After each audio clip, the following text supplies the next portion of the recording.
പ്രവീൺ മാഷ് ബ്ലോഗിലേക്ക് എല്ലാവർക്കും ഒരിക്കൽ കൂടി സ്വാഗതം. ഞാനിപ്പോൾ ഉള്ളത് ആസാമിലാണ്. ആസാമിന്റെ തലസ്ഥാനമായ ഗുവാഹട്ടിയിലാണ് ഞാനിപ്പോൾ ഉള്ളത്.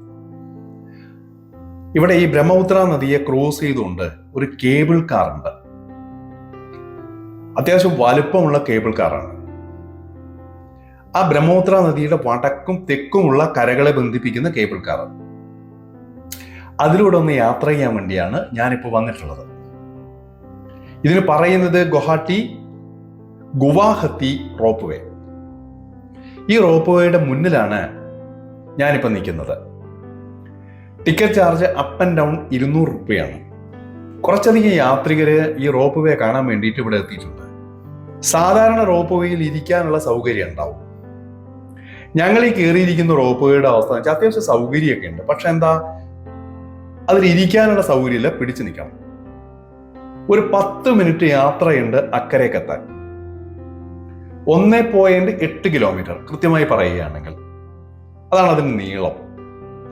അങ്ങനെ ബ്രഹ്മപുത്ര നദി കടന്നു വേണം അക്കരയെത്താൻ. ദൂരെ ഒരു ചെറിയ ദ്വീപ് ഉണ്ട് കേട്ടോ. അതിന് നദീദ്വീപ് എന്ന് വേണമെങ്കിൽ പറയാം. ഉമാനന്ദ ദ്വീപ്. അവിടെ ഒരു ക്ഷേത്രമുണ്ട്, ഉമാനന്ദ ക്ഷേത്രം. അതൊക്കെ നമുക്ക് മുകളിലൂടെ പോകുമ്പോൾ ഇപ്പൊ കാണാൻ പറ്റും. തെക്കു ഭാഗത്താണ് നെഹ്റു പാർക്ക്. വടക്കു ഭാഗത്ത് ഗോവിന്ദ ക്ഷേത്രവും സ്ഥിതി ചെയ്യുന്നുണ്ട്. നമ്മൾ അങ്ങോട്ട് മാത്രമായിട്ടാണെങ്കിൽ പകുതി ചാർജ് കൊടുത്താൽ മതി. ഇങ്ങോട്ടേക്കാണെങ്കിൽ അങ്ങോട്ടും ഇങ്ങോട്ടുമുള്ള ചാർജ് എന്നുള്ള നിലയിലാണ് വാങ്ങുന്നത്. വ്യാഴാഴ്ച റോപ്പ് വേ അടച്ചിടും. 8:30 മുതൽ 4:30 വരെയാണ് പ്രവൃത്തി സമയം. ഉച്ചയ്ക്ക് ഭക്ഷണ സമയത്ത് 45 മിനിറ്റ് ഇടവേളയുണ്ട്. മനോഹരമാണ് ഇവിടുത്തെ കാഴ്ചകൾ. താഴെയൊക്കെ ഈ തോണികൾ, മത്സ്യബന്ധനത്തിന് പോകുന്ന തോണികൾ കാണാനുണ്ട്. യന്ത്രവൽകൃത ബോട്ടുകൾ പോകുന്നത് കാണാനുണ്ട്. അവിടെ ആളുകളെ കൊണ്ട് അങ്ങോട്ടും ഇങ്ങോട്ടും സഞ്ചരിക്കുന്ന യാത്രാ ബോട്ടുകളുണ്ട്. ദൂരെ ടൂറിസ്റ്റുകൾ വന്ന് തമ്പടിച്ചിട്ടുള്ള ക്യാമ്പ് സൈറ്റുകൾ കാണാനുണ്ട്. ഈ ഉമാനന്ദ ദ്വീപ് തന്നെ മനോഹരമാണ്. ധാരാളം വൃക്ഷങ്ങളും മരങ്ങളും ഒക്കെയുള്ള ഒരു ദ്വീപാണ്, കൊച്ചു ദ്വീപാണ്. അത് കഴിഞ്ഞാൽ നമ്മൾ എത്തിച്ചേരുന്ന സ്ഥലവും ഒരു ദ്വീപ് തന്നെയാണ്. ചുറ്റും ഇങ്ങനെ ബ്രഹ്മപുത്ര നദി കിടക്കുകയാണ്. അതിമനോഹരമായിട്ടുള്ള കാഴ്ചയാണ്. പക്ഷെ നമ്മൾ പോയ സമയം ഒരു 10 മണി സമയം ആയതുകൊണ്ട് നല്ല ചൂടുണ്ട്. ഇത് രാവിലെയോ വൈകുന്നേരമോ നമ്മൾ ഇവിടെ വന്നിരുന്നതെങ്കിൽ ആ സൂര്യോദയവും സൂര്യാസ്തമയവും അതിമനോഹരമായിരിക്കും ഈ നദിക്കരയിൽ.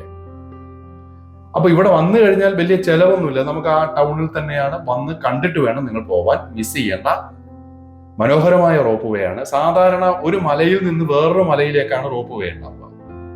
ഞാൻ ഹരിദ്വാറിലൊക്കെ പോയപ്പോൾ മുകളിലുള്ള ക്ഷേത്രത്തിലേക്ക് നമ്മൾ മനസാദേവി ടെമ്പിളിലേക്കൊക്കെ റോപ്പ് വേയിൽ സഞ്ചരിച്ചിട്ടുണ്ട്.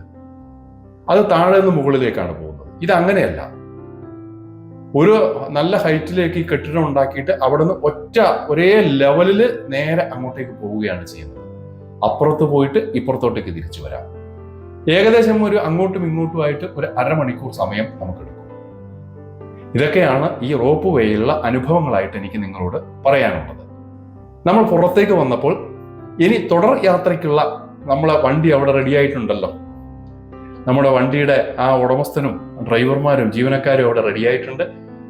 ഇവിടുത്തെ ആസാമി രീതിയിൽ, ആസാമികളുടെ ആസാമിലെ ഒരു തനത് രീതിയിലാണ് സ്വീകരണം.